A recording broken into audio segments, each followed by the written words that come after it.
ગુજરાત વિધાનસભાનું આજે ચોમાસું સત્ર પૂર્ણ થયું, પણ ચોમાસું સત્ર પૂર્ણ થતા પહેલા આમ આદમી પાર્ટીના ગોપાલ ઇટાલિયા, ચૈતર વસાવા હોય કે પછી કોંગ્રેસના તુષાર ચૌધરી અને વિમલ ચુડાસમા હોય, આ બધા જ નેતાઓએ ક્યાંક ને ક્યાંક સરકારને ઘેરવાનો પ્રયત્ન કર્યો અને આ બધાની વચ્ચે ભારતીય જનતા પાર્ટીના નેતા કાંતિ અમૃતિયા અને ગોપાલ ઇટાલિયા આજે વિધાનસભામાં તડાફડી કરતા દેખાયા હતા. અને શું થયું આ નેતાઓ વચ્ચે? સાથે જ ગોપાલ ઇટાલિયા અને કોંગ્રેસના નેતાઓ મુખ્યમંત્રી ભૂપેન્દ્ર પટેલને પણ મળ્યા. કેમ મળ્યા, શું કારણ છે, તેની વાત આજે કરીશું. સાથે સાથે ચર્ચા કરીશું ગુજરાત કોંગ્રેસની, કારણ કે ગુજરાત કોંગ્રેસ હવે મિશન 2027ની જે ચૂંટણી છે તેને જીતવાના પ્રયત્ન કરવામાં લાગી ગયું છે, કારણ કે જૂનાગઢની અંદર આજથી પ્રશિક્ષણ શિબિરની શરૂઆત થઈ છે. એ પહેલા જે સ્થાનિક સ્વરાજની ચૂંટણી આવે છે તેના માટે હવે ગુજરાત કોંગ્રેસ જે છે પોતાના જિલ્લા લેવલના નેતાઓને ટ્રેનિંગ આપી રહ્યું છે. તેમાં શું આજે ચર્ચા થઈ છે, શું ટ્રેનિંગ અપાઈ રહી છે તેની પણ વાત કરીશું. અને આ બધાની વચ્ચે એ પણ વાત કરીશું કે હાર્દિક પટેલને હવે ધરપકડ વોરંટ ઇસ્યુ થઈ ગયું છે. શું હાર્દિક પટેલની ધરપકડ થશે? નમસ્કાર, હું છું ગોપી ઘાંગર અને આપ જોઈ રહ્યા છો નિર્ભય ન્યૂઝ. ગુજરાત વિધાનસભા 3 દિવસનું ચોમાસું સત્ર આજે પૂર્ણ થયું અને ચોમાસું સત્ર ઘણું ચર્ચામાં રહ્યું. ચર્ચામાં એટલા માટે પણ રહ્યું કે પહેલા દિવસની શરૂઆત થઈ બચ્ચુ ખાબડના રાજીનામાની માંગ સાથે. ગુજરાત કોંગ્રેસના નેતાઓ હાથમાં બેનર લઈને બચ્ચુ ખાબડના રાજીનામાની માંગ સાથે વિધાનસભાની અંદર ધરણા કરતા દેખાયા, કારણ કે મનરેગાનું ભ્રષ્ટાચારનું જે કૌભાંડ હતું તેને લઈને હવે કોંગ્રેસના નેતાઓ પણ મેદાનમાં આવ્યા હતા. અને બચ્ચુ ખાબડ જે મંત્રી અત્યારે પણ છે, હાલાકી સરકારે તેમનું રાજીનામું લઈ લેવું જોઈતું હતું, તેમને મંત્રી પદેથી હટાવી દેવા જોઈતા હતા, પણ તેવું ન કરવામાં આવ્યું, કારણ કે ગુજરાતમાં તો અંતે એક જ વ્યક્તિનું ચાલે છે અને એ છે દિલ્હીમાં બેઠેલા નેતાઓનું. ખેર, આ બધી વાત જવા દઈએ, વાત આજની કરી લઈએ, કારણ કે આજે ગુજરાત વિધાનસભાનું આ ચોમાસું સત્ર જે પૂર્ણ થયું તેની અંદર ગોપાલ ઇટાલિયા અને કાંતિ અમૃતિયા વચ્ચે મોરે મોરો જોવા મળ્યો. અને સાથે સાથે ચર્ચામાં આવ્યા હાર્દિક પટેલ વિધાનસભામાં પ્રશ્ન પૂછતા હતા, તે જ વખતે તેમનું ધરપકડ વોરંટ પણ ઇસ્યુ થયું. એટલે હાર્દિક પટેલની ધરપકડ થશે કે નહીં તે પણ અત્યારે એક વિષય છે. પણ ગોપાલ ઇટાલિયા આજે મુખ્યમંત્રી ભૂપેન્દ્ર પટેલને મળ્યા અને ગોપાલ ઇટાલિયા ત્યાં મળ્યા અને તેમની સાથે કોંગ્રેસના નેતાઓ, આમ આદમી પાર્ટીના બધા જ નેતાઓ જોડાયા, કારણ કે મુદ્દો હતો વિપક્ષનો. મારી સાથે મારી સહયોગી રિદ્ધિ અત્યારે જોડાઈ ગઈ છે, કારણ કે રિદ્ધિ આજે સવારથી વિધાનસભામાં હતી અને વિધાનસભામાં શું ચર્ચા થઈ, કોની વચ્ચે મોરે મોરો થયો, કારણ કે કાંતિ અમૃતિયા, ગોપાલ ઇટાલિયા આ બંનેની જે લડાઈ છે એ તો જગ જાહેર છે. અને આ પહેલા પણ લગભગ 1.5-2 મહિના પહેલા પણ બંને એકબીજાને મોરે મોરો કરવા ગયા હતા, પણ અંતે થયું કશું જ નહીં, કોઈએ રાજીનામું ન આપ્યું અને કાંતિ અમૃતિયા પણ શાંત થઈ ગયા અને ગોપાલ ઇટાલિયા પણ શાંત થઈ ગયા. રિદ્ધિ, વિધાનસભામાં આજે શું થયું? કારણ કે ગોપાલ ઇટાલિયા ત્યાં હતા, કાંતિ અમૃતિયા, ચર્ચાની શરૂઆત ક્યાંથી થઈ? સૌથી પહેલા તો જે આ 3 દિવસ છે એટલા માટે મહત્વના. પહેલા બચ્ચુ ખાબડ, બીજા દિવસે જન વિશ્વાસ અધિનિયમ છે પસાર કરવામાં આવ્યો, એટલે કે એમની રજૂઆત કરવામાં આવી. ત્યારે પણ ગોપાલ ઇટાલિયા ચર્ચામાં રહ્યા અને જે સૌ કોઈની નજર હતી કે ગોપાલ ઇટાલિયા વિધાનસભામાં જઈને શું કરે છે, અને કર્યું પણ ખરા. ઘણા બધા લોકોએ વિચાર્યું હશે કે ગોપાલ શાંત બેસે એમ નથી, એટલે જવાબ તો આપશે. અને આજે પણ એવું થયું કે કારખાના અધિનિયમ 2025 જ્યારે રજૂ થઈ રહ્યું હતું તો ગોપાલ ઇટાલિયાએ સીધો સવાલ કર્યો કે અહીંના જે શ્રમિકો છે 12 કલાક કામ કરે છે, જો ઓવરટાઈમ થતું હોય તો એ લોકોને તમે ઓવરટાઈમના પૈસા આપો, કેમ નથી આપતા? પોલીસ ઓવરટાઈમ કરે છે તો તમે એમનો પણ ઓવરટાઈમ ગણો. નેતાઓ તો ક્યારે ઓવરટાઈમ કરતા નથી. અને ગોપાલ ઇટાલિયા તો પોતે પણ પોલીસમાં રહેલા છે, નોકરી કરેલી છે, એટલે વધારે સારી રીતે અનુભવને જાણે છે. એટલે ગોપાલ ઇટાલિયાએ સીધું જ એવું કહ્યું કે મંત્રીઓ ક્યાં ઓવરટાઈમ કરે છે, એમના અધિકારીઓ ઓવરટાઈમ નથી કરતા. તલાટી મંત્રી જ્યારે ગામમાં જાય છે ત્યારે લોકોને ભાગ્યે જ જોવા મળે છે કે કામ કરતા. એટલે કામ ફક્ત શ્રમિકોએ કરવાનું. અને એનાથી વધારે કે જ્યારે આ બિલ પસાર થતું હતું તો જે શ્રમ વિભાગના અધિકારીઓ છે, સચિવ છે, કે હાજર જ નહોતા. હા, એટલે આજે અધ્યક્ષ શંકર ચૌધરીએ પણ એમને ખખડાવ્યા છે અને એમને કહ્યું કે તમારા વિભાગનું બિલ આવ્યું છે અને અધિકારીઓ જ હાજર નથી. અધિકારીઓની કોઈ તૈયારી પણ ન હતી. સૌથી મહત્વની વસ્તુ, કારણ કે જો ગુજરાતની અંદર છેલ્લા આટલા વર્ષથી ભારતીય જનતા પાર્ટીની સરકાર છે, અધિકારીઓને પણ એવું જ લાગે છે કે હવે અમને બોલવા વાળું કોણ છે, કારણ કે ક્યાંક નેતાઓ અધિકારીને ઢાંકતા હોય છે, અધિકારી નેતાને ઢાંકતા હોય છે, અને આવી રીતે એક મિલીજુલી સરકાર ચાલતી હોય છે રિદ્ધિ. અને તેવામાં આજે જ્યારે આ બિલ ચાલતું હતું તો કાંતિ અમૃતિયા અને ગોપાલ ઇટાલિયા બંને ક્યાં ટકરાઈ ગયા? ટકરાવ ત્યાં એવું થયું કે ગોપાલ ઇટાલિયા જ્યારે આ બધી જ વાતચીત કરતા હતા કે 12 કલાક જ્યારે શ્રમિકો કામ કરે છે તો ઓવરટાઈમ ગણો, તો કાંતિ અમૃતિયા અચાનક બોલ્યા કે લોકો બહાર કામ કરવા માટે જાય છે. તો ગોપાલ ઇટાલિયાએ જવાબ પણ આપ્યો અને બહારથી કે ગેરકાયદે લોકો અહીંયા પણ આવે છે અને આ જ બાબતે બંને વચ્ચે માથાકૂટ થઈ, કારણ કે છેલ્લા લાંબા સમયથી બંને ક્યાંક એ મોકો શોધતા હશે કે એકબીજાને ક્યારે જવાબ આપવો, અને આજે એમને વિધાનસભામાં મળી ગયો. અને શંકર ચૌધરીએ જવાબ પણ આપ્યો કે અત્યારે પેલા અધિકારીઓ ઉપર વાતચીત કરીએ, પણ આ બંને પોતાની વાત એમનેમ ચાલુ રાખી, એકવાર નહીં, આ જ્યારે બિલ પસાર થતું હતું 2 વખત. અને અહીંયા વાત એ પણ સામે આવી કે જ્યારે આ બધું થતું હતું તો ઉમેશ મકવાણા ઉભા થઈને અચાનક બિલ ફાડી નાખ્યું.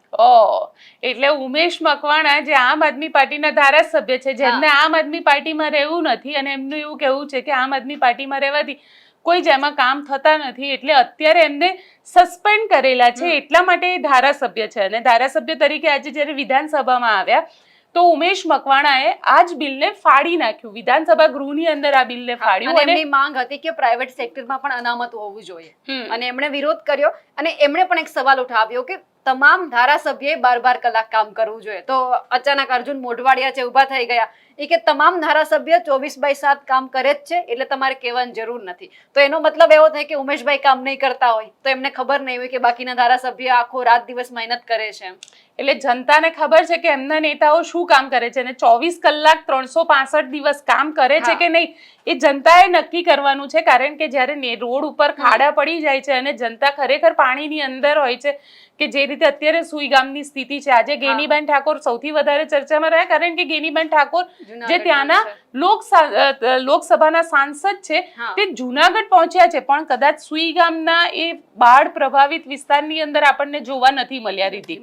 પણ વિધાનસભાની અંદર આ સિવાય પણ ઘણા મુદ્દે ચર્ચા થઈ. ચૈતર વસાવાનો એક મુદ્દો હતો જે સૌથી વધારે ચર્ચામાં રહ્યો. ચૈતર વસાવાએ મુખ્યમંત્રીને એક પત્ર પણ લખ્યો અને આજે ગોપાલ ઇટાલિયા અને કોંગ્રેસના નેતાઓ મુખ્યમંત્રીને મળવા માટે પહોંચ્યા. પણ એ બધાની વચ્ચે એક વાત એ પણ સામે આવી કે આજે અર્જુન મોઢવાડિયાએ પણ લાહો લઈ લીધો ગોપાલ ઇટાલિયાને કહેવા માટે કે ગોપાલ ઇટાલિયા ઉભા થયા હશે બોલવા માટે, અને એમણે સીધું જ ઘણી બધી માહિતી આપવાની શરૂ કરી કે અધિકારીઓ અહીંયા કામ નથી કરતા, આટલા અધિકારીઓ છે, આમ નથી કરતા, તેમ નથી કરતા. એટલે અર્જુનભાઈ ઉભા થઈ ગયા, કીધું કે તમે આંકડા સાથે વાત કરો.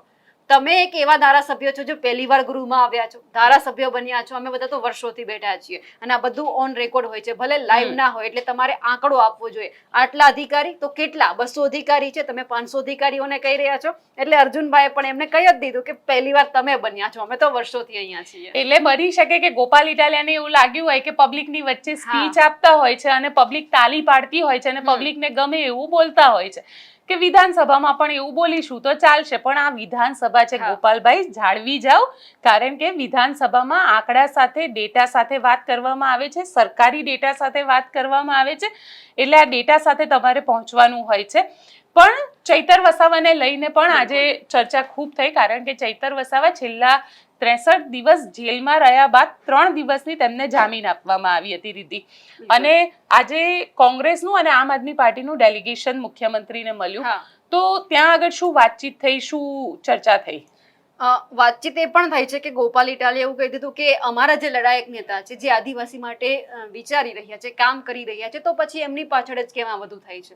અમે હવે જબરદસ્ત આંદોલન આપવાના છીએ અને અમે તમને કહીને આંદોલન કરવાના છીએ, અમે જબરદસ્ત વિરોધ કરવાના છીએ કે જે લડે છે એમને તો લડવા દો, બીજા કોઈને અહીંયા લડવું નથી. વિસાવદરની વાત પણ એમણે કરી કે ત્યાંના એક ધારાસભ્ય છે મારી સામે પડ્યા છે. એટલે ગોપાલ ઇટાલિયાએ બધી જ અહીંયા પોતાની હૈયા વરાળ છે મુખ્યમંત્રીને ઠાલવી છે અને ઇશારો એ કર્યો છે કે જો આવનાર સમયમાં ચૈતર વસાવા બહાર નહીં આવે તો પછી આ વખતે જોવા જેવી થવાની છે, તમને કહી દઈએ છીએ કે થશે, એટલે તમે તૈયારી રાખજો એમ. એટલે મુખ્યમંત્રીને કહી દેવામાં આવ્યું છે કે હવે જોવા જેવી થશે. પહેલા ગોપાલ ઇટાલિયાને સાંભળી લઈએ કે ગોપાલ ઇટાલિયાએ મુખ્યમંત્રી સાથે શું ચર્ચા કરી છે. બપોરે જ્યારે વિશ્રામ પડ્યો ત્યારે અમારા આમ આદમી પાર્ટીના નેતા માનની શ્રી ચૈતરભાઈ વસાવા ના બાબતમાં અમારા બધા ધારાસભ્યો અને સાથે સાથે કોંગ્રેસ પક્ષના પણ ધારાસભ્યો, તમામ ધારાસભ્યો વિપક્ષના ડેલિગેશનના સ્વરૂપમાં માનનીય મુખ્યમંત્રી સાહેબને રજૂઆત કરવા માટે ગયા હતા. અમારી આમ આદમી પાર્ટીની મુખ્ય રજૂઆત એ હતી કે ચૈતરભાઈ વસાવા જે રીતે ગુજરાતના યુવાનો અને આદિવાસી સમાજ માટે લડાઈ લડે છે, આદિવાસી સમાજના નાનામાં નાના પ્રશ્નો બાબતે બહુ મજબૂતીથી રજૂઆત કરે છે, અવાજ ઉઠાવે છે, સંઘર્ષ કરે છે અને એના કારણે આદિવાસી સમાજને ખૂબ મોટો ફાયદો થયો છે. અને આદિવાસી સમાજને ફાયદો થાય છે માટે આદિવાસી વિસ્તારોની અંદર ચૈતરભાઈનું પ્રભુત્વ ખૂબ વધી રહ્યું છે. અને ચૈતરભાઈનું વધતું પ્રભુત્વ રોકવા માટે ભાજપના નેતાઓ દ્વારા, ભાજપની સરકાર દ્વારા એમની ઉપર ખોટા કેસો કરવા, મોટી મોટી કલમો લગાવી દેવી, એમની વિરુદ્ધમાં ખોટા ષડયંત્રો કરવા, આ પ્રકારનું તાનાશાહી ભર્યું વલણ, આ પ્રકારની દ્વેષયુક્ત કાર્યવાહી ચૈતરભાઈ ઉપર થઈ રહી છે, એ બાબતનો મજબૂત વિરોધ કરવા માટે અને એ સિવાય વિસાવદર પોલીસ સ્ટેશનમાં મારી સામે પોલીસે જે વર્તન કર્યું એ ધારાસભ્યના વિશેષાધિકારની વિરુદ્ધનું વર્તન હતું. એટલે મેં વિશેષાધિકારને લઈને મૌખિક રીતે માનનીય મુખ્યમંત્રીશ્રીને રજૂઆત કરી. આ સિવાય પાટણના ધારાસભ્યની સામે પાટણના ચીફ ઓફિસર જે રીતનું વર્તન કરી રહ્યા છે એ બિલકુલ અયોગ્ય અને ગેરબંધારણીય વર્તન છે. ધારાસભ્યના પ્રિવિલેજની વિરુદ્ધનું વર્તન છે, એની પણ રજૂઆત મેં કરી.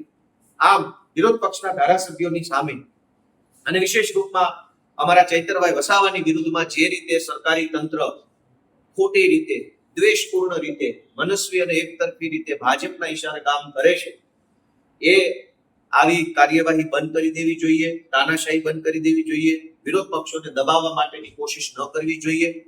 ખાસ કરીને જ્યારથી આમ આદમી પાર્ટી ગુજરાતની અંદર ખૂબ મજબૂતીથી આગળ વધી રહી છે ત્યારથી ભાજપ વાળા આમ આદમી પાર્ટીની ખૂબ ચીડાયેલા રહે છે અને એટલે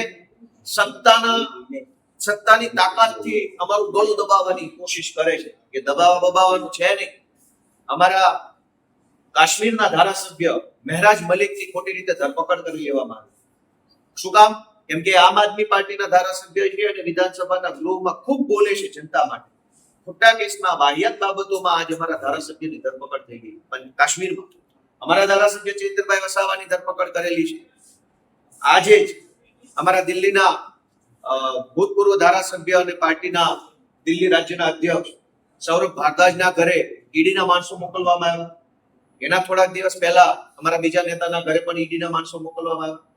આવી રીતે ભાજપ પાર્ટી આખા દેશમાં આમ આદમી પાર્ટીને દબાવવાની, આમ આદમી પાર્ટીના નેતાઓને એનું ગળું દબાવવાની, એમનો અવાજ દબાવવાની, આ ક્રાંતિ રોકવાની કોશિશ કરે છે. એનો અમે સખત શબ્દોમાં વિરોધ કરીએ છીએ. આ દમ દાટી અને દંડાવાળી સરકારથી અમે બીવાવાળા માણસો નથી.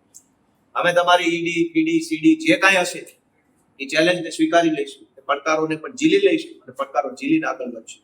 આજે જે રીતે ભાજપ આમ આદમી પાર્ટી પાછળ પડી છે કે કોઈ પણ રીતે આમ આદમી પાર્ટી ખતમ થઈ જાય જોઈએ, તો ભાજપના મિત્રોને જણાવવા માંગીશ કે આમ આદમી પાર્ટી લોકોની લાગણીઓથી, લોકોની મહેનતથી બનેલી પાર્ટી છે.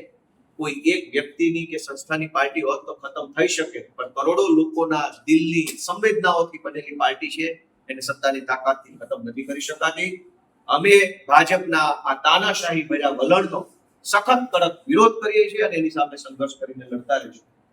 બીજી વાત કે આજે આ ઉપરાંત આજે વિધાનસભામાં શ્રમ અને રોજગારના બિલની પણ વાતચીત કરવામાં આવી હતી દીદી, અને આ બિલ ઉપર જિગ્નેશ મેવાણી પણ ખૂબ ભડક્યા અને સાથે સાથે કારણ કે જિગ્નેશ મેવાણી જે નાના તબક્કાના લોકોની વાત કરે છે, જિગ્નેશ મેવાણી પણ ખૂબ ભડક્યા અને સાથે ગોપાલ ઇટાલિયા, બંને જણે વિધાનસભામાં શું કહ્યું?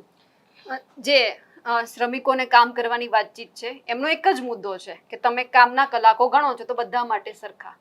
પ્રાઇવેટ સેક્ટરમાં જે હોય એ અહીંયા ભલે શ્રમિક બહારથી આવ્યો હોય કે પછી ગુજરાતનું હોય, તમારે ધ્યાન બધા ઉપર એક સરખું આપવાનું.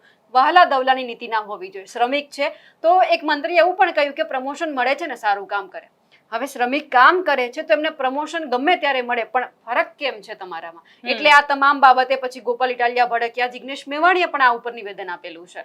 બિલકુલ, એ નિવેદન સાંભળીએ કે જિગ્નેશ મેવાણી અને ગોપાલ ઇટાલિયા બંને જણાએ શું કહ્યું. કારખાના અધિનિયમ લઈને આવ્યા સરકારના મંત્રી શ્રી ઉદ્યોગ વિભાગના, એ કારખાના અધિનિયમમાં સુધારો કરતું એક બિલ લઈને આવ્યા. આ બિલમાં મુખ્યત્વે બે જોગવાઈ છે. એક કે કારખાનામાં કામ કરતા મજૂરો, કામદારો એ હવે 12 કલાક કામ કરશે. અત્યાર સુધી 8 કલાકનો કાયદો હતો, આખી દુનિયામાં 8 કલાકનો કાયદો છે. ગુજરાત હવે પહેલું એવું રાજ્ય છે જે હવે 12 કલાકનો કાયદો કરે છે. પણ આ કાયદો મેં જ્યારે વિધાનસભામાં પ્રશ્ન મૂક્યો, મારી વાત મૂકી, કે સરકારની પાસે કોણે એવી માંગણી મૂકી કે 8 કલાકના બદલે 12 કલાકના કામ કરાવવાનો કાયદો બનાવો? એવું કોણે રજૂઆત કરી? મજૂર મહાજનોએ કરી, મજૂર સંઘોએ રજૂઆત કરી, મજૂરોના યુનિયનોએ રજૂઆત, કોણે રજૂઆત કરી? ગુજરાતમાં કોઈએ રજૂઆત નથી કરી. તો પણ સરકારને એવું કેમ લાગે છે કે કામના કલાકો 8 ના બદલે મજૂરોના કલાકો 12 કલાક કરવા જોઈએ? એટલે સરકારના વિધેયકમાં એવું લખ્યું હતું કે રાજ્યનો ઔદ્યોગિક વિકાસ કરવા, રાજ્યમાં મૂડી રોકાણ વધારવા અને રાજ્યનો વિકાસ કરવા માટે થઈને 8 માંથી 12 કલાક કરવામાં આવે છે. આશ્ચર્યનો વિષય કયો કે શરમનો વિષય કયો કે દુર્ભાગ્યનો વિષય એવો છે કે જ્યારે આ બિલ વિધાનસભામાં રજૂ થયું, આ કારખાના સુધારા વિધેયક, એ વખતે ઉદ્યોગ વિભાગના એક પણ અધિકારી ત્યાં અધિકારીની ગેલેરીમાં હાજર નહોતા. એ વાતનું માનનીય અધ્યક્ષશ્રીએ ધ્યાન દોર્યું મંત્રીશ્રીનું અને સંસદીય બાબતોના મંત્રીનું કે જે વિભાગનું બિલ રજૂ કરવામાં આવતું હોય એ વિભાગના અધિકારીઓએ ગેલેરીમાં બેસવું પડે. કઈ પ્રશ્ન આવે, કઈ સમસ્યા આવે, કઈ ઘટના બને તો જવાબ આપવા માટે. જે અધિકારીઓ ગેલેરીમાં 2 કલાક નથી બેસી શકતા ઉદ્યોગ વિભાગના, એ અધિકારીઓએ એવું નક્કી કર્યું કે મજૂર 12 કલાક કામ કરશે. જે અધિકારી 2 કલાક કામ કરવા તૈયાર નથી, એ અધિકારી, એ સરકાર મજૂર પાસે 12 કલાક કામ કરવા માંગે છે. શું કામ? ગુજરાતનો ઔદ્યોગિક વિકાસ કરવા માટે. મેં મારા વક્તવ્યમાં સરકારને પ્રશ્ન પૂછ્યો કે ગુજરાતનો ઔદ્યોગિક વિકાસ થાય એ સારી બાબત છે, અમે એના સમર્થક છીએ, પણ ગુજરાતનો ઔદ્યોગિક વિકાસ કરવા માટે માત્ર મજૂરો જ 8 ને બદલે 12 કલાક શું કામ કરશે? ગામના તલાટી મંત્રીને 12 કલાક કરો, જિલ્લાના કલેક્ટરને 12 કલાક કરો, મુખ્ય સચિવને 12 કલાક, મુખ્ય પોલીસ અધિકારીને 12 કલાક, મંત્રીને 12 કલાક, બધાના 12 કલાક કરી નાખો તો વધારે ઉદ્યોગનો વિકાસ થશે. મંત્રી, તલાટી મંત્રી અઠવાડિયે એક વખત આવશે, પણ મજૂર પાસે 12 કલાક કામ કરાવવાની જે હલકી માનસિકતા મજૂર વિરોધી છે ભાજપની, આજની સરકારની, એનો મેં સ્પષ્ટ અને કડક શબ્દોમાં વિરોધ કર્યો છે. અને આ મજૂર વિરોધી કારખાના સુધારા અધિનિયમનો આજે અમે અમારી પાર્ટી તરફથી વિરોધ વ્યક્ત કર્યો છે. Thank you.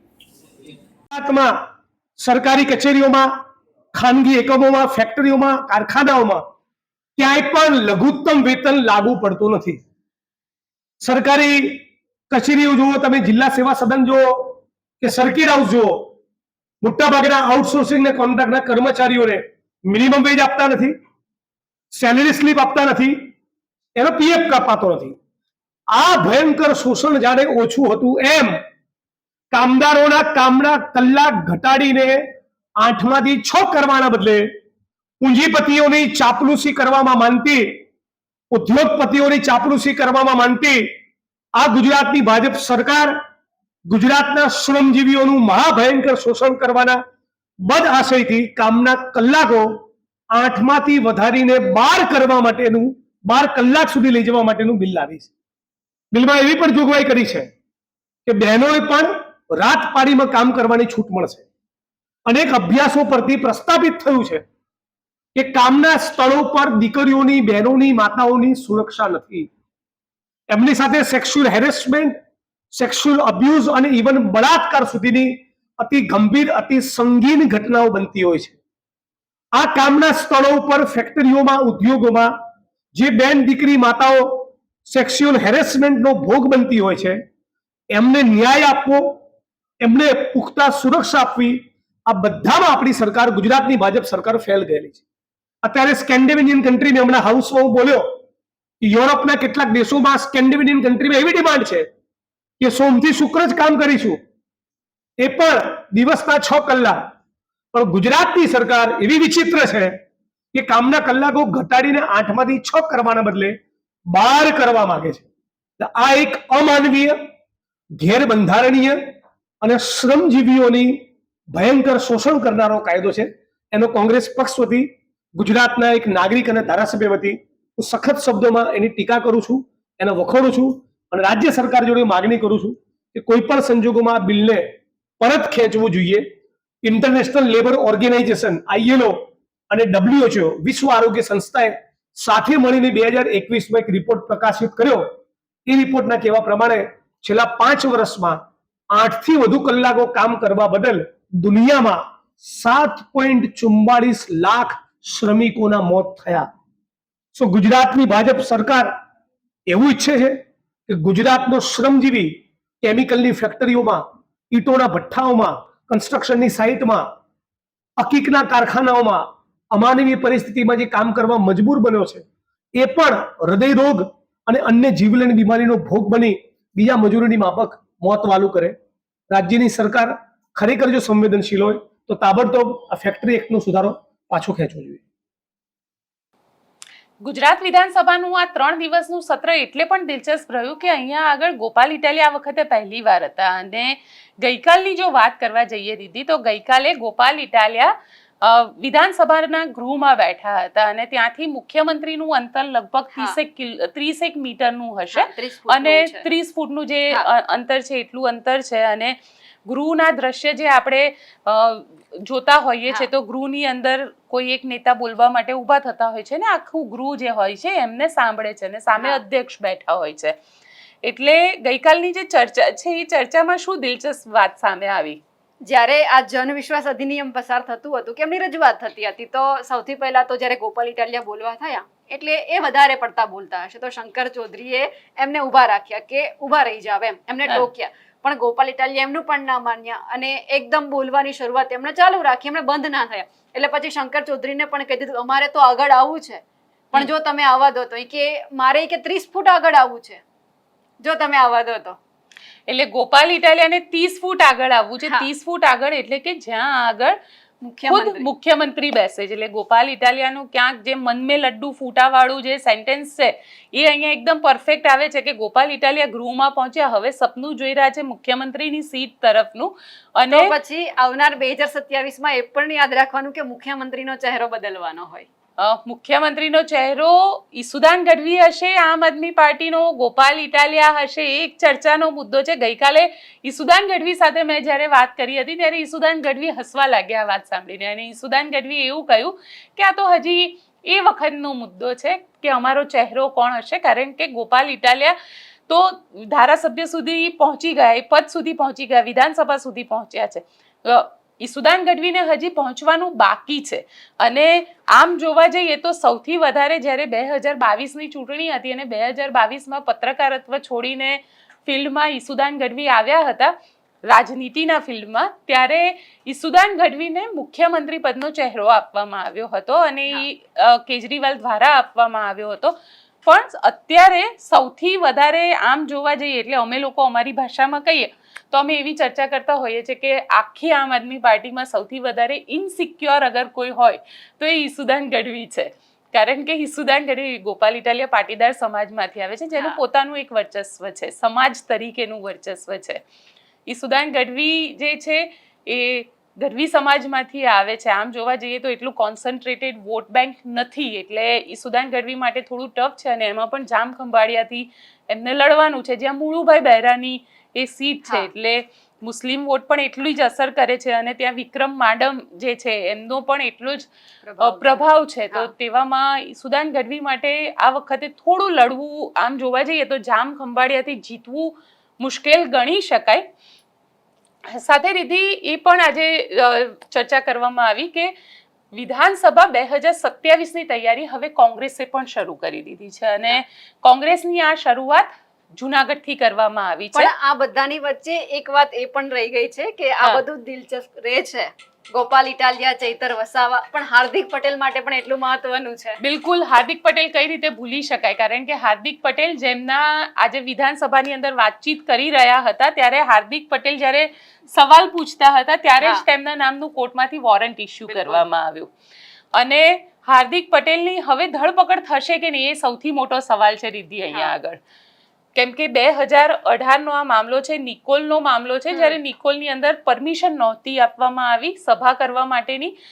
હાર્દિક પટેલ અને તેમના સાથી ત્યાં આગળ ગયા, ત્યાં પહોંચ્યા બાદ ત્યાં આગળ 2 કેસ થયા હતા. આપને જણાવી દઉં કે એક કેસ કોર્પોરેટરના ઘર ઉપર પથ્થરમારો કરવા વાળો હતો, જે પરેશ પટેલ નામના કોર્પોરેટર હતા, તેમના ઘર ઉપર પથ્થરમારો કરવાની વાત હતી અને એ કેસની અંદર હાર્દિક પટેલનો જે કેસ હતો એ અત્યારે પૂર્ણ થઈ ચૂક્યો છે, કારણ કે ઘણા બધા કેસ હાર્દિક પટેલ ભારતીય જનતા પાર્ટીના વોશિંગ મશીનમાં આવી ગયા એટલે લગભગ એના બધા જ કેસ પૂરા થઈ ગયા છે. આ 1-2 કેસ જે વધેલા છે એમાં આજે ધરપકડ વોરંટ ઇસ્યુ કરવામાં આવ્યું અને એવું કહેવામાં આવ્યું કે હાર્દિક પટેલને સતત બોલાવવામાં આવી રહ્યા છે કોર્ટની અંદર પણ તેઓ કોર્ટમાં હાજર નથી રહેતા અને એના જ કારણે એમના વિરુદ્ધમાં આ વોરંટ ઇસ્યુ કરવામાં આવ્યું છે. એટલે જોવાનું પણ રહેશે કે હવે હાર્દિક પટેલની ધરપકડ થાય છે કે નથી થતી, અને જો થાય છે તો હાર્દિક પટેલની આજે ભારતીય જનતા પાર્ટીની ભક્તિ છે એ ભક્તિ પૂર્ણ થાય છે કે નથી થતી એ પણ જોવાનું રહેશે. કારણ કે પાટીદાર આંદોલન વખતે તો ખૂબ બોલતા હતા, આ વખતે વિધાનસભામાં પણ એવું કહી શકાય કે હાર્દિક પટેલે બોલવાનો ખૂબ પ્રયત્ન કર્યો છે ભારતીય જનતા પાર્ટીના નેતાઓ વિરુદ્ધ અને ભારતીય જનતા પાર્ટીની સરકાર વિરુદ્ધ, પણ અલ્ટિમેટલી હાર્દિક પટેલ માટે પરિસ્થિતિ એવી છે કે હવે ના કોંગ્રેસના રહ્યા ના ભાજપના રહ્યા, પણ કરે તો કરે શું. એટલે આ એક વોરંટ પણ ઇસ્યુ થયું છે. જોઈશું હાર્દિક પટેલની ધરપકડ થાય છે કે નથી થતી. કોંગ્રેસની પણ વાત કરી લઈએ. કોંગ્રેસમાં આજે જુનાગઢમાં શું હતું? જુનાગઢની અંદર પહેલા તો પ્રશિક્ષણ શિબિરનું આયોજન કરવામાં આવ્યું. આજથી લઈને લગભગ 18 કે 19 તારીખ સુધી છે. આ બીજી વખત છે. પહેલી વાર રાહુલ ગાંધી જ્યારે CWC ની બેઠક AICC માટે આખું જે બધા અલગ અલગ મંત્રીઓ અને મુખ્યમંત્રીઓ આવ્યા હતા, એ પછી આણંદ આવ્યા કે જ્યાં 2 દિવસની પ્રશિક્ષણ શિબિર કરી. એટલે કે તમામ જિલ્લાના જે પ્રમુખ હોય, તાલુકાના પ્રમુખ હોય, કોર્પોરેશને બધાને ભેગા કર્યા. એમને કે 2027માં શું કરવાનું છે, આપણે કઈ રીતે લડવાનું છે. એમની સાથે સ્થાનિક સ્વરાજની ચૂંટણી નજીકમાં આવે છે તો કઈ રીતે શું કરવાનું છે. હવે એ ટર્ન આવ્યો છે જુનાગઢનો, એટલે બધા લોકો ગયા જુનાગઢ. જુનાગઢમાં આપણા દર્શકોને જણાવી દઈએ કે આ વખતે જુનાગઢમાં કેમ રાખવામાં આવી છે એ પણ ખૂબ ઇન્ટરેસ્ટિંગ છે. જે અમારા સૂત્ર કહી રહ્યા છે, કોંગ્રેસના સૂત્રોનું એવું કહેવું છે કે સૌરાષ્ટ્રનું ગઢ જુનાગઢ એટલા માટે એ લોકો માનીને ચાલી રહ્યા છે કારણ કે વિસાવદરમાં ગોપાલ ઇટાલિયાની જીત બાદ જે સૌરાષ્ટ્રમાં આમ આદમી પાર્ટી ફેક્ટર જોવા મળી રહ્યું છે, મેક્સિમમ ફેક્ટર આપણને જોવા મળતું હોય તો એ કેશોદની અંદર જોવા મળે છે, માણાવદરમાં જોવા મળે છે, જુનાગઢની આજુબાજુની જે સીટો છે ત્યાં આગળ જોવા મળી રહ્યું છે. તો એ ફેક્ટરને ઓછું કરવું, આમ આદમી પાર્ટીના ફેક્ટરને ઓછું કરવા માટે થઈને કોંગ્રેસે જુનાગઢની અંદર આ પ્રશિક્ષણ શિબિર રાખી છે, જેમાં રાહુલ ગાંધી પણ આવવાના છે એવી ચર્ચા છે. આજે મલ્લિકાર્જુન ખડગે પહોંચ્યા હતા, KC વેણુગોપાલ પહોંચ્યા હતા, એ સિવાય પણ ઘણા બધા કોંગ્રેસના નેતાઓ ત્યાં આગળ પહોંચ્યા. આ 10 દિવસની આખી પ્રશિક્ષણ શિબિર છે. આ શિબિરની અંદર બધા જ કોંગ્રેસના નેતા આવશે, ભલું હશે તો પ્રિયંકા ગાંધી પણ આવશે ત્યાં આગળ. અને સાથે રીતિ સૌથી મહત્વની વસ્તુ અહીંયા આગળ એ છે કે કોંગ્રેસ જે રીતે હાસ્યમાં મુકાતી જઈ રહી છે, કારણ કે લોકોનો જે વિશ્વાસ છે કોંગ્રેસને લઈને, કોંગ્રેસે આમ જોવા જઈએ તો અત્યારે વિપક્ષ માટે સૌથી સારો સમય છે. જે એન્ટી ઇન્કમ્બન્સી છે ગુજરાતની અંદર ભારતીય જનતા પાર્ટીને લઈને, એ એન્ટી ઇન્કમ્બન્સી અત્યારે ચરમ પર છે. અને એન્ટી ઇન્કમ્બન્સી એટલે કે લોકોનો જે વિશ્વાસ હોવો જોઈએ ભારતીય જનતા પાર્ટીને લઈને, કે જે નેતાઓ ઉપર વિશ્વાસ હોવો જોઈએ, એ વિશ્વાસ હવે ધીરે ધીરે ડગી ગયો છે. 30 વર્ષ થઈ ચૂક્યા છે. 30 વર્ષથી સતત સત્તામાં છે ભારતીય જનતા પાર્ટી, પણ હજી પણ પ્રાથમિક સુવિધાઓને લઈને લોકો હેરાન થઈ રહ્યા છે. એમાં રોડ, રસ્તો, સ્કૂલ બધું જ આવી ગયું. અને જે રીતે સ્કૂલોનું પ્રાઇવેટાઇઝેશન થયું, હોસ્પિટલોનું પ્રાઇવેટાઇઝેશન થયું, સરકારી સંસ્થાઓ મરી પરવાડી ત્યાં સુધીની સ્થિતિ થઈ, ઇલેક્ટ્રિસિટી મોંઘી થઈ, આ બધી જ વસ્તુ જે છે એ લોકોને ક્યાંક ને ક્યાંક અસર કરી રહી છે રોજિંદા જીવનમાં. હવે લોકો પણ ઈચ્છી રહ્યા છે કે કંઈક બદલાવ આવે. અને આ સ્થિતિમાં જો કોંગ્રેસ ઈચ્છે અને કોંગ્રેસ મહેનત કરે તો તેમના માટે ખૂબ સારો સમય જેને કહી શકાય તે નજીક છે. અને કોંગ્રેસને ડર એક જ વાતનો સતાવી રહ્યો છે કે જો આમ આદમી પાર્ટીનો ઉદ્ભવ થશે અને આમ આદમી પાર્ટી એક્ટિવલી ગુજરાતની અંદર જે રીતે અત્યારે કામ કરી રહી છે એવી રીતે કામ કરશે તો 2022ની અંદર જે રીતે આમ આદમી પાર્ટી એક સારો એવો વોટ શેર લઈ ગઈ હતી અને એના બેનિફિટ ભારતીય જનતા પાર્ટીને થયો હતો અને 156 સીટ સાથે ભારતીય જનતા પાર્ટી જીતી હતી, એ જ વસ્તુ કદાચ રિપીટ થશે. અને એ રિપીટેશનમાં સૌથી વધારે નુકસાન જે છે એ કોંગ્રેસને થઈ શકે છે. એટલે કોંગ્રેસ ઈચ્છી રહી છે કે આ વખતે લોકો માટે આમ આદમી પાર્ટી ઓપ્શન બને, એના કરતા કોંગ્રેસ પોતે ઓપ્શન બને અને કોંગ્રેસ મેદાનમાં આવે. પણ અહીંયા આગળ સ્થિતિ એ છે કે કોંગ્રેસમાં એ જ જૂના નેતાઓ, એ જ ભરતસિંહ સોલંકી, એ જ શક્તિસિંહભાઈ ગોહિલ, એ જ અમિત ચાવડા, બધા જ એના એ જ જૂના નેતાઓ છે. એ 5-10 ચહેરાથી આગળ કોઈ ચહેરો જોવા નથી મળતો. અને કોંગ્રેસની એનાથી પણ વધારે ખરાબ સ્થિતિ તો એ છે કે કોંગ્રેસમાં આજે પણ નવા ઉભરતા નેતાઓના ટાંટિયા ખેંચ ચાલી રહ્યા છે. એટલે કોંગ્રેસે જો આ બધામાંથી બહાર આવવું પડશે હશે તો કોંગ્રેસે પહેલા તો એક થવું પડશે. બધા જ નેતાઓએ એક પેજ પર આવવું પડશે. ત્યાં આગળ આવી અને જનતાની સમસ્યા માટે પોતે રસ્તા ઉપર ઉતરવું પડશે. જે રીતે ગોપાલ ઇટાલિયા હોય, ઈસુદાન ગઢવી હોય કે એમના અન્ય રાજુ કરપડા ને એ હા. બધા નેતાઓ હોય, આ બધા નેતાઓ જે રીતે પબ્લિકની વચ્ચે રહે છે, થાય છે. પબ્લિકની વચ્ચે ભલે 10 લોકો છે, 10 લોકો વચ્ચે પણ આમ આદમી પાર્ટીના નેતાઓને મેં સભા કરતા જોયા છે. હા એ લોકો ક્યારેય નાસીપાસ નથી થઈ રહ્યા, કારણ કે એમના માટે અત્યારે સ્થિતિ એવી છે કે હતું શું ને ગુમાવવાનું શું છે. જે છે એ બેનિફિટ જ છે. એટલે આમ આદમી પાર્ટી આ થોટ સાથે અત્યારે આગળ ચાલી રહી છે, જ્યારે કોંગ્રેસ જે છે, કોંગ્રેસ ઓલરેડી ગુમાવી ચૂકી છે. કોંગ્રેસે હવે જે કરવાનું છે મેળવવાનું છે, પણ કોંગ્રેસના નેતાઓ તો પણ કામ કરવા માટે તૈયાર નથી. એનો દાખલો એ છે, મેં આટલું જોયું એમાં મને એવું લાગ્યું કે કોંગ્રેસે ગુમાવવાનું છે, વધારે કંઈક ગુમાવી રહી છે. કોંગ્રેસ એમના હાંસિયામાં નથી ધકેલાઈ, એમના નેતાઓના કારણે ધકેલાઈ છે. અને ક્યાંક હજુ એવું લાગે છે કે ઓપ્શન બનવાની છે કે ઓપ્શન બની જશે. બિલકુલ. આજે જોયું કે બનાસકાંઠાની અંદર આટલું પૂર આવ્યું, લોકો સાંસદને શોધી રહ્યા છે. બિલકુલ. ખાલી એક પત્ર લખ્યો છે ગેનીબેન ઠાકોરે, આપણા જે મુખ્યમંત્રી છે, કે તમે વળતર આપો. પત્ર લખવાથી કોઈ વળતર નથી આપતું. સાંસદ છે એ ટાઈમમાં મને યાદ છે કે જ્યારે બનાસકાંઠાનું ઇલેક્શન હતું, ગેનીબેનને સિંહણનું એક બિરુદ આપવામાં આવ્યું હતું. સિંહણનું બિરુદ આપવામાં આવ્યું હતું. લોકોએ ગેનીબેનનું જેને કહેવાય મામેરું કર્યું હતું, અને દીકરી તરીકેનું મામેરું કર્યું હતું. સાથે પોતાની બહેન ગેનીબેન, બનાસની બહેન, આ પ્રકારના સ્લોગન આપ્યા હતા. જ્યારે બનાસકાંઠા આજે તકલીફમાં છે ત્યારે ગેનીબેન નથી દેખાતા. તો કારણ કે અહીંયા આગળ તમને એ પણ જણાવી દઈએ કે વિધાનસભાના અધ્યક્ષ શંકર ચૌધરી એ પણ બનાસકાંઠાથી આવે છે. એ પોતે વિધાનસભા ચાલી રહી છે, વિધાનસભાના અધ્યક્ષે તેમની હાજરી જરૂરી હોય છે. તો વિધાનસભા જેવી પૂરી થાય છે એ બનાસકાંઠા માટે નીકળી જાય છે, રાત્રે ત્યાં કામ કરે છે, સવારે પાછા આવે છે અને ફરી વિધાનસભાની અંદર આપણને દેખાય છે. એટલે ક્યાંક જો ઈચ્છા હોય તો કામ થઈ શકે. અને એ સાથે કે આજે જ્યારે આ તાલીમ શિબિરનું આયોજન હતું, ગેનીબેન જુનાગઢમાં છે, બેણે એવી વાત કરી છે કે અમારી આ લડત હવે ખેડૂતો માટેની છે, મહિલાઓ માટેની છે કે જે અત્યાચાર થાય છે. પણ ગેનીબેન એ ભૂલી ગયા કે બનાસકાંઠામાં સૌથી વધારે પશુપાલનનો ધંધો છે, ત્યાં ખેડૂતો છે. તો એમના માટે અવાજ ઉઠાવો ને. તમે અહીંયા કરો છો, તમે સીધા જાઓ તો પછી આવનારી જે લોકસભાની ચૂંટણી હશે તો બેનને નહીં જવું પડે, હાથ નહીં જોડવા પડે. પણ એવું કંઈ નથી. બીજો સવાલ એ છે, જુનાગઢથી ગેડ વિસ્તાર દૂર નથી, એમાં પણ વંથલીના ઘણા બધા ગામડાઓ ગેડ પંથકમાં આવે છે. તાલીમ શિબિરનું આયોજન કર્યું છે, એમાંથી કેટલા મોટા નેતા એવા હશે કે જે પાલ અંબલિયા લડે છે તો એમની સાથે એકવાર મુલાકાત કરવા જશે. કોંગ્રેસની તકલીફ જ આ છે કે જે નેતા લડી રહ્યા છે ગ્રાઉન્ડ પર, એનાથી જ ઇનસિક્યોર થઈ જાય છે. બિલકુલ. એને મદદ કરવા માટે નથી જતા, પણ એને કઈ રીતે પાડી દેવા એના માટે ચોક્કસ મહેનત કરતા હોય છે. પહેલા ગેનીબેનને સાંભળી લઈએ, ગેનીબેને આજે શું કહ્યું હતું. શિબિરનો પ્રારંભ થવાનો છે, શું છે એની અંદર?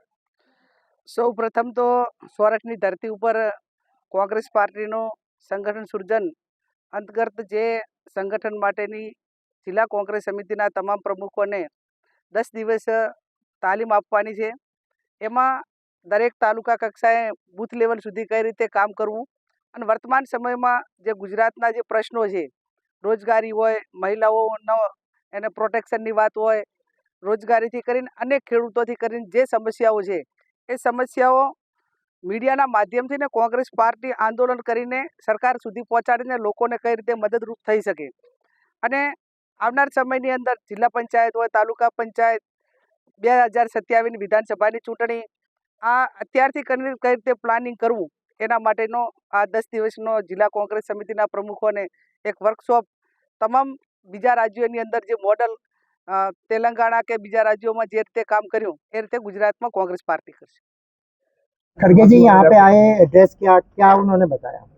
कांग्रेस पार्टी में अंदरूनी लोकतंत्र है, इंटरनल डेमोक्रेसी है. कार्यकर्ताओं की आवाज पे जिला कांग्रेस अध्यक्षों की अपॉइंटमेंट हो, संगठन सर्जन हो, उसका पूरा प्रोजेक्ट बना. मुझे खुशी है कि उसका पायलट प्रोजेक्ट हमारे गुजरात से शुरू हुआ और जो जिला अध्यक्ष बने हैं उनका प्रशिक्षण, उनकी ट्रेनिंग 10 दिन की आज से जूनागढ़ से शुरू हो रही है. हमारे राष्ट्रीय अध्यक्ष खड़गे साहब, हमारे जनरल सेक्रेटरी ऑर्गेनाइजेशन वेणुगोपाल जी, हमारे प्रभारी मुकुल वासनिक जी आज आए और शुरुआत हुई. हमारे जन नेता राहुल गांधी जी भी यहाँ पे इस प्रशिक्षण में आने वाले हैं. दूसरे हमारे अलग अलग सब्जेक्ट के एक्सपर्ट्स और राष्ट्रीय नेतागण भी इस प्रशिक्षण में आएंगे. प्रशिक्षण लेने के बाद, क्योंकि बहुत ज़रूरी होता है किसी भी क्षेत्र में ट्रेनिंग या प्रशिक्षण, हमारे जिला अध्यक्ष हर क्षेत्र में संगठन को मजबूत करने का काम करेंगे, BLA बनाएंगे, संगठन को बूथ लेवल तक मजबूती देंगे। गुजरात में बरसों से भाजपा की सरकार है, लोगों के काफ़ी प्रॉब्लम्स है, उनको एक जिम्मेवार ऑपोजिशन के नाते उठाएंगे, लड़ेंगे। जनता के आशीर्वाद से कांग्रेस की सरकार बनेगी तो सिर्फ सत्ता हथियाने के लिए नहीं, सेवा की साधना के साथ गुजरात की जो परंपराएं हैं उनको पुनर्स्थापित करके जन सेवा करेंगे। सर, नेपाल के बारे में आपने बहुत कुछ बताया, विदेश मंत्री से भी मिले थे इस बात में, गुजरातियों की क्या स्थिति है? देखिए, हमारे नेबरिंग कंट्री, हमारे पड़ोसी देश नेपाल के जो हालत बिगड़े हैं वो बड़ी चिंता का विषय है। इसका सीधा असर हमारे देश पे पर होगा। मैं उम्मीद करता हूं कि जल्द से जल्द वहां पे शांति बने। काफ़ी भारतीय नागरिक नेपाल में फंसे हैं, मैं लगातार उनके संपर्क में हूं। काफ़ी गुजराती नागरिक भी एयरपोर्ट पे, क्योंकि हवाई अड्डा पूरी तरह से वहाँ हवाई का आना जाना तो बंद हो गया, कोई एयरलाइन चल नहीं रही है, वहाँ फंसे थे। लगातार उनसे संपर्क में हूँ। विदेश मंत्री जी से, प्रधानमंत्री जी से बार बार अनुरोध किया है कि हमारे नागरिकों की चिंता करनी चाहिए। वहाँ जो हमारे नागरिक है उन्होंने बताया कि अमेरिका और कई देश के लोग थे, तो उनके नागरिकों के लिए पूरी मिलिट्री फोर्स के साथ वहाँ की सरकार उनको ले गई। सरकार ने होटल्स बुक करवाए और उनको सलामत तरीके से वहाँ रखा है, और हमारे नागरिकों को भगवान के भरोसे छोड़ के रखा है। वो वहाँ के लोगों का, हमारे लोगों का आक्रोश था। मुझे खुशी है कि मैं जब यहाँ आ रहा हूँ तभी हमारे कुछ नागरिकों के लिए उन्होंने खुद अपने पैसों से होटल करवाए हैं, हमारी सरकार ने नहीं पर उन्होंने करवाए, उन्होंने बताया। और वहाँ पहुँचाने के लिए सुरक्षा का इंतज़ाम हुआ है। जल्द से जल्द हमारे एक एक नागरिक हमारे देश में पहुँचे। उनके कुछ लोगों के पास, क्योंकि उनको तो वापस आ जाना था, आज पैसे बचे नहीं हैं, तो उनके लिए खाना रहने की व्यवस्था भी भारत सरकार तुरंत करे और उनको सलामत यहाँ लाएं हमारे देश में, उसकी चिंता सरकार करे। मैं प्रधानमंत्री जी और विदेश मंत्री जी से अनुरोध करता हूँ कि हमारे देश के नागरिक और गुजरात के नागरिक जो वहाँ बुरी हालत में है, उसमें महिलाएं भी हैं, बच्चे भी हैं, तो उनके लिए व्यवस्था करें। Thank you. है आप किस तरह से लड़ रहे हैं, चुनाव भी नजदीक आ रहा है, नगर पालिका और 2027 में गुजरात का। देखो,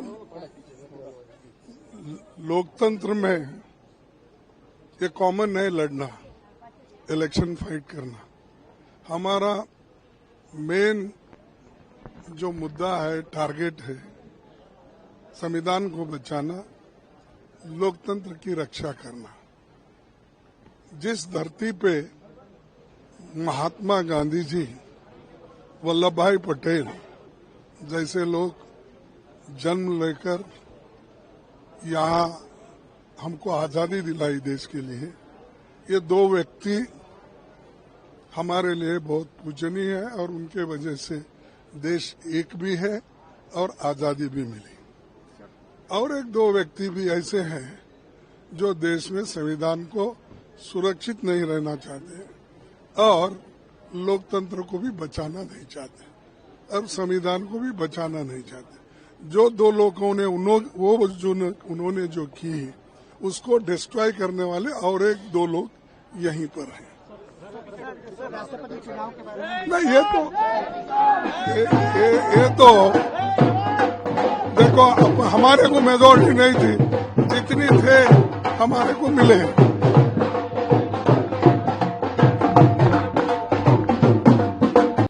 બિલકુલ રીધિ, આપણે જોયું કે નેતાઓ કોંગ્રેસના ત્યાં પહોંચી ચૂક્યા છે અને હવે 10 દિવસની આ તાલીમ શિબિર છે.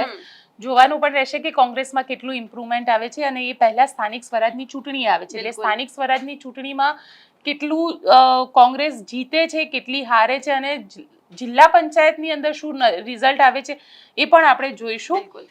તો રીધિ, આપનો ખૂબ ખૂબ આભાર, આપ જોડાયા એના માટે. તો આપને અમારો આ રિપોર્ટ કેવો લાગ્યો મને કોમેન્ટ બોક્સમાં ચોક્કસથી લખીને જણાવજો અને આપ શું માનો છો એ પણ અમને કોમેન્ટ બોક્સમાં ચોક્કસથી લખીને જણાવજો, કારણ કે તમે જે વિચારો છો એ અમારા માટે ખૂબ મહત્વનું હોય છે. અને જે લોકો અમને જોવે છે મોબાઈલની સ્ક્રીન પર, ટેલિવિઝનની સ્ક્રીન પર અને સબસ્ક્રાઇબ નથી કરતા, તો અમને સબસ્ક્રાઇબ કરજો, તાકી અમે તમારી સામે આ જ પ્રકારના વિડીયોને સારી રીતે લાવતા રહીએ. આભાર.